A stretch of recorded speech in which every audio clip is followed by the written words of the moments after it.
is very in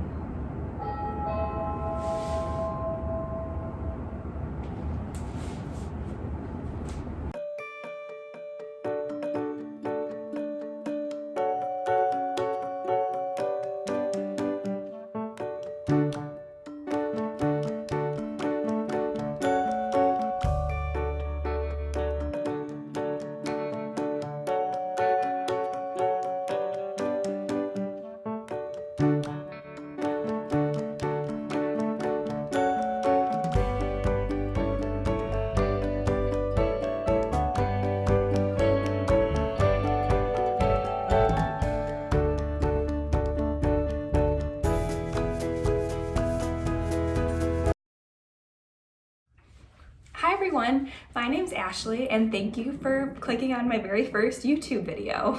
So if you know me or if you don't, I do post a little bit on my Instagram page. I've been posting maybe for the last 2 months or so, but I've been into health and fitness for the last 5 years. So I weightlift, I track my macros on and off, and I try to take a lot of walks, I try to be active.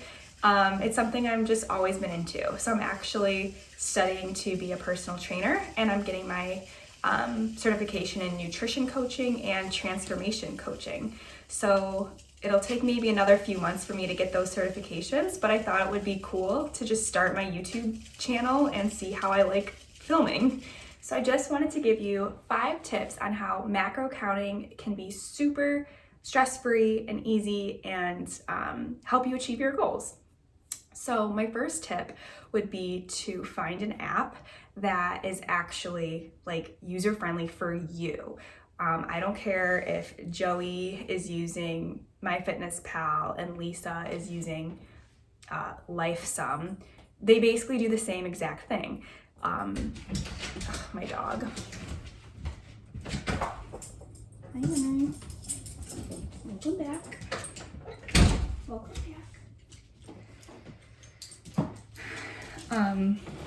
They basically do the exact same thing. So you don't need to obsess. He gets mad when I'm talking to the camera. And he tries to be really loud. So just pick an app that you like using and you like the aesthetics and you like how it feels, you like the colors, whatever, all of that. Pick an app that you like. I personally used to use MyFitnessPal, and now I use Chronometer. What?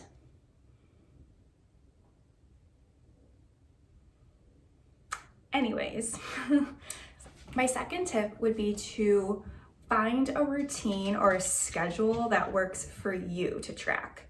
So I, for example, like to track basically right when I'm eating something or right after I'm done eating something. So in my head, it's kind of just like a part of my eating. Like when I'm eating something, I'm putting it in my phone. We're all on our phones anyways, like seriously. So it's not hard to open the app and just put in what you ate.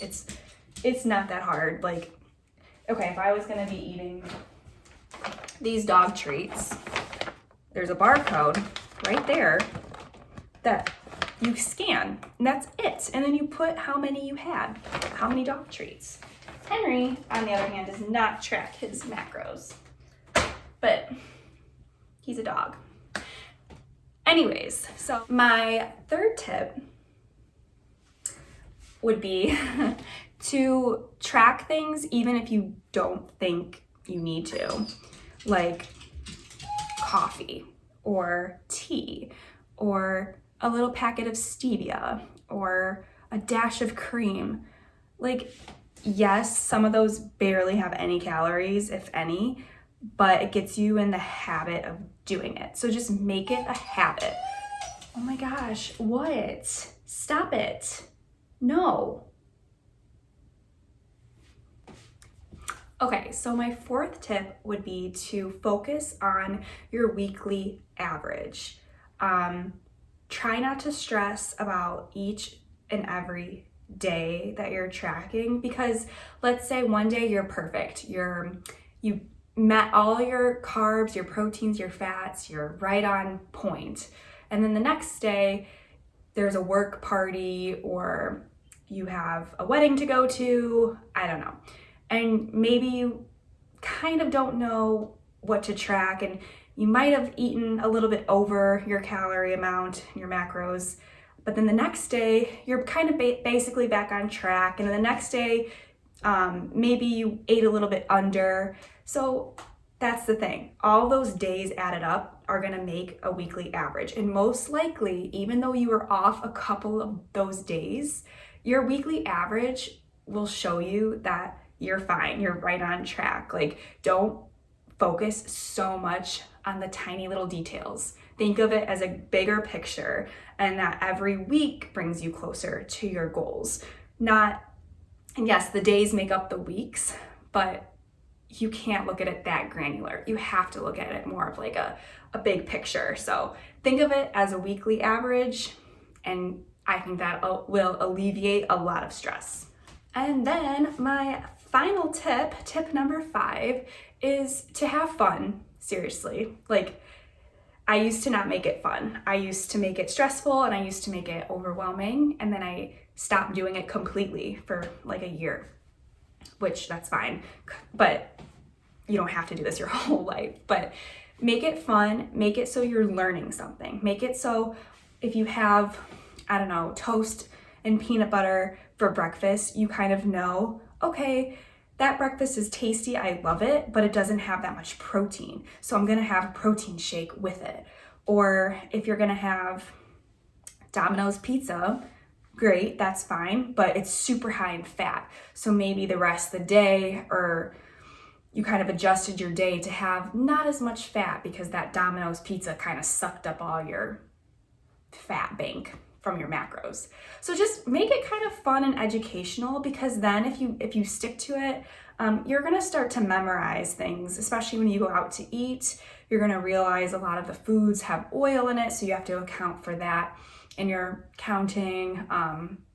You just start to kind of learn about food and how they're broken up macronutrient wise. So yes, those are my 5 tips. I really hope this video was helpful. I just wanted it to be kind of casual and realistic. I'm working from home today, so I'm just like comfy. And yeah, so let me know if you start tracking, and I can help you with any of your questions.